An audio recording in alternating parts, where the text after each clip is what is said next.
नमस्कार, मैं हूं विनय सिंह। आपका बहुत बहुत स्वागत है।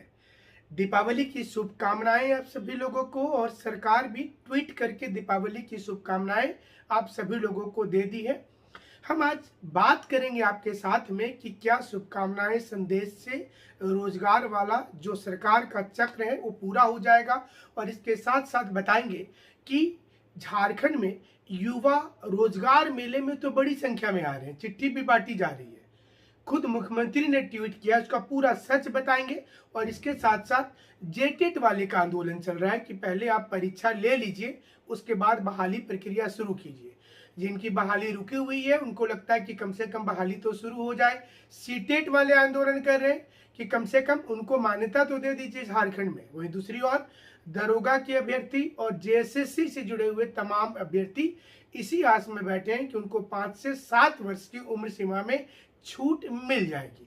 तमाम चीजें हैं। जेपीएससी में भी उम्र की छूट को लेकर स्टूडेंट इंतजार कर रहे हैं। इस सबके बीच में मुख्यमंत्री के ट्विटर से ही शुरू करते हैं।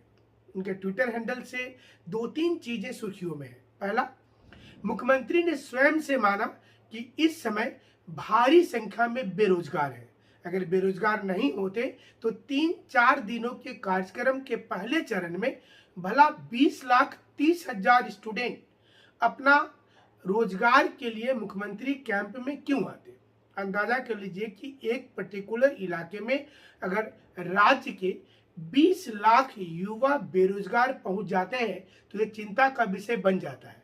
लेकिन मुख्यमंत्री कहते हैं कि वो तो न्यूयॉर्क यूनिवर्सिटी में झारखंड के बच्चों को पढ़ाने की योजना बना रहे हैं। झारखंड के होनहार बच्चे अब न्यूयॉर्क यूनिवर्सिटी में जा पाएंगे, ये एक अलग खबर होगी। लेकिन क्या युवाओं के दूसरे चरण के लिए इंतजार जो 1 नवंबर से शुरू हो रहा है, क्या उसमें भीड़ 30 से 40 लाख हो जाएगा? क्यों ये जरूरी है बताना।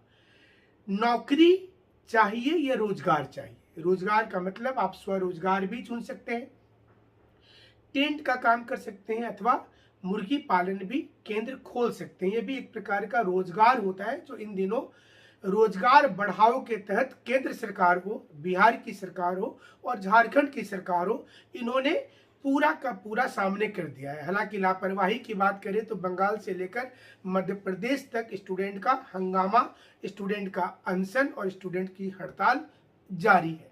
उन्हें यह लगता है कि उन्हें जो सपने दिखाकर बुलाया गया था वो सपना नहीं मिला है, वो सपने के बारे में बात भी नहीं किया जा रहा है, हकीकत उससे परे है।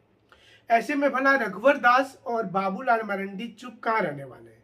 उन्होंने भी ट्विटर हैंडल का इस्तेमाल किया और ट्वीट कर दिया कि 5 लाख रोजगार का वादा देने वाली सरकार अब चुप बैठी है, अब मौन धारण कर ली है। बीच बीच में 50,000 टीचर बहाली, 26,000 टीचर बहाली, पीजीटी बहाली, डॉक्यूमेंट वेरिफिकेशन बहाली, पंचायत सचिव बहाली, राजस्व कर्मी बहाली, तमाम बहाली की बात हो जाती है। सवाल ये सामने आता है कि क्या सरकार बहुत सोच रही है क्या आपके बारे में, या फिर धीरे धीरे इसको एक करवट से दूसरे करवट बदलते हुए पूरे मामले को चुनाव तक लेकर जाना चाहती, 2024 तक। यानी कि 2024 में क्या वैकेंसी की बहार आएगी। वैकेंसी की बहार से याद आया कि बहार 3 दिनों है, वैकेंसी ढेर सारी है। आप देखिएगा तो पिछले 1 वर्ष 2 वर्ष के दौरान में जेएसएससी ने कई सारी वैकेंसी को निकाला है। ये सारी वैकेंसी जो निकाली गई है देखने में तो बहुत सिंपल सा नजर आता है कि आप फॉर्म भरिए, साइबर कैफे जाइए, फोटो अपलोड कर दीजिए, 200-300 जो फीस मांगा गया है पे कर दीजिए, तैयारी कीजिए और परीक्षा लिख करके ज्वाइनिंग कर लीजिए। लेकिन क्या इतना सब कुछ आसान है? इसलिए आज विश्लेषण जरूरी हो गया है। झारखंड में फॉर्म तो भर दीजिए और उसके बाद भूल जाइए कि परीक्षा कब होगा, और परीक्षा अगर हो जाएगा तो कोर्ट जाने मत भूलिएगा, क्योंकि कोर्ट जाना जरूरी है। बेहतर ये होगा कि स्टूडेंट जो ग्रेजुएशन की पढ़ाई करते हैं वो बीए एलएलबी वाले कोर्स को ऑप्ट कर ले, क्योंकि एलएलबी की पढ़ाई झारखंड में ज़्यादा जरूरी हो गई है।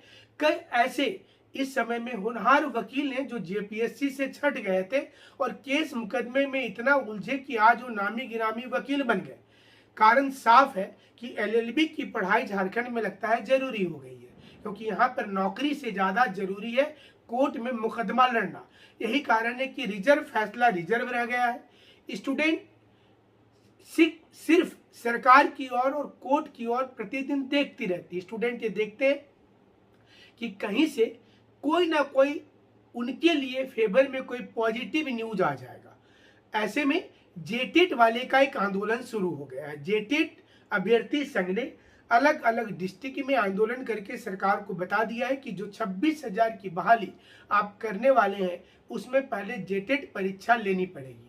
सवाल साफ है, परीक्षा होती नहीं है। हर साल जेटेट होनी चाहिए थी, इसलिए विद्यार्थियों को ये डर सता रहा है कि अगर 26,000 बहाली की प्रक्रिया शुरू हो गई तो अगली जेटेट कब होगी इसका कोई ठिकाना नहीं है। सरकार कुछ भी बोले लेकिन हकीकत स्टूडेंट्स को पता है और इसलिए सड़कों पर आंदोलन हो रहा है। सीटेट अभ्यर्थी संघ भी बना है। सीटेट क्वालिफाई अभ्यर्थी संघ ने डिमांड किया है कि उनको जेटेट का समतुल्य मान्यता दे दिया जाए। वहीं पहले से जेटेट पास विद्यार्थी इस इंतजार में है कि पहले उनकी बहाली हो जाए। 2013 और 2016 के तकरीबन 1 लाख पास आउट जेटेट वाले विद्यार्थी मानते हैं कि उनको पहले नौकरी मिलनी चाहिए, उसके बाद ही किसी और को क्यू में लाना चाहिए। सब मिलकर के घाटा किसका हो रहा है? कहीं ना कहीं स्टूडेंट का हो रहा है और सरकार ये चाहती ही होगी कि इसी प्रकार का आंदोलन चलते रहे तो उन्हें सुविधा हो जाएगी। पारा शिक्षकों ने बहुत दमखम के साथ सरकार को लाया था, लेकिन इन दिनों आंदोलन करने को विवश हो गए। लेकिन रोजगार का दूसरा चरण चल रहा है। 20 लाख से ज्यादा युवा पहले चरण में आए। सरकार ने दावा किया है कि 10 लाख लोगों को रोजगार दे दिया गया। ये रोजगार रिटर्न परीक्षा और इंटरव्यू के बाद वाला है या फिर सर्टिफिकेट देखकर डायरेक्ट कोई रोजगार दे देना है, ये सरकार को बताना चाहिए। वहीं दूसरी ओर 10 लाख लोगों के लिए सरकार ने कहा है कि वो योजनाबद्ध तरीके से आगे काम बढ़ा दिया है। 1 नवंबर से जो रोजगार वाला सृजन का दूसरा फेज शुरू होगा, इसमें भी उम्मीद है गवर्नमेंट को कि 20 से 30 लाख युवा पार्टिसिपेट करेंगे।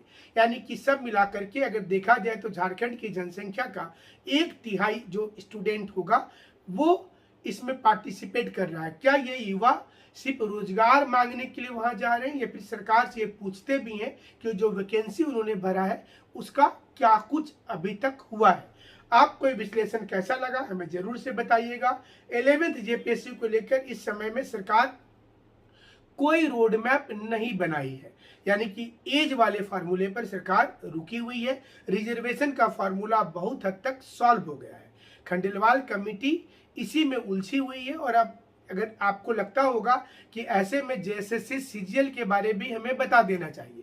जेएसएससी सीजीएल को लेकर 3 महीने का और इंतजार हम पहले दिन से कह रहे हैं, जिस दिन भी वीडियो बनाते हैं, कि कम से कम उतना करना होगा। और इस गणित को भी समझ लीजिए, पहले हाईकोर्ट का जजमेंट आएगा जो फैसला रिजर्व रखा हुआ है, जो उम्मीद किया जा रहा है कि छठ के बाद में आ जाना चाहिए।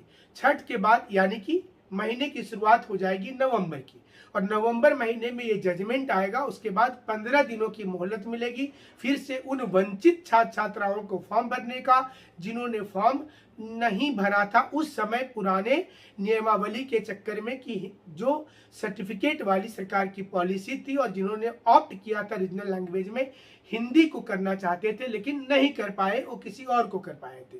तो कम से कम 15 दिनों का मोहलत वहां लग जाएगा। तो 1 महीने तो ऐसे ही चला गया। सरकार बहुत जल्दी भी शुरू करती है तो दिसंबर महीने में शुरुआत ही कर पाएगी। ऐसे में परीक्षा लेते लेते नया साल आ ही जाएगा, और सरकार ये भी चाहेगी कि वो नए साल में लंबा खींचे ताकि रोजगार वाला जो फंडा है वो तब तक चलता रहे, और जब जेएसएससी वाली नौकरी स्टूडेंट को मिलेगी तब तक चुनाव का माहौल बन जाएगा। हमारे साथ जुड़े रहिएगा। जुड़ने के लिए शुक्रिया, धन्यवाद।